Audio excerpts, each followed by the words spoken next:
Deutsch lernen durch Hören. Julia als Zahnärztin.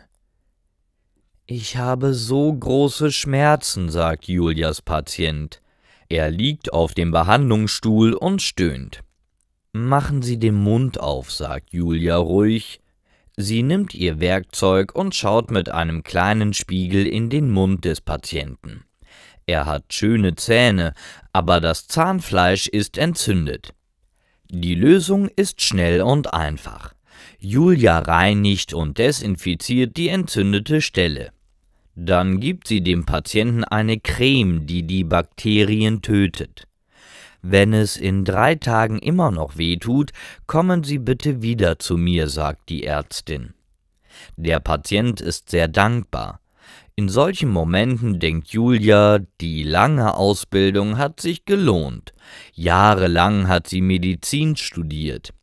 Dann hat sie sich auf Zahnmedizin spezialisiert. Nach langer Zeit ist sie nun endlich selbst Zahnärztin. Vor einem Jahr hat sie ihre Praxis eröffnet und schon viele Patienten behandelt. Alle 6 Monate kommen sie zur Kontrolle. Julia schaut sich genau an, wie gesund die Zähne sind.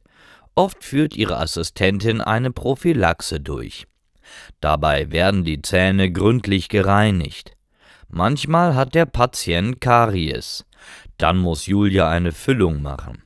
Dazu bohrt sie ein Loch an der Stelle, wo Karies ist. Dann füllt sie es. Manchmal reicht das nicht aus. Dann muss sie die Zahnwurzel behandeln. Leider tut das meistens weh. Deshalb gibt sie dem Patienten vorher eine Spritze. Diese betäubt den Mund. Julia gefällt an ihrer Arbeit besonders, dass sie Menschen helfen kann, die Schmerzen haben. Außerdem gefällt es ihr, dass sie ihre eigene Praxis hat. Mundhygiene war ihr schon immer wichtig und jetzt kann sie anderen dabei helfen.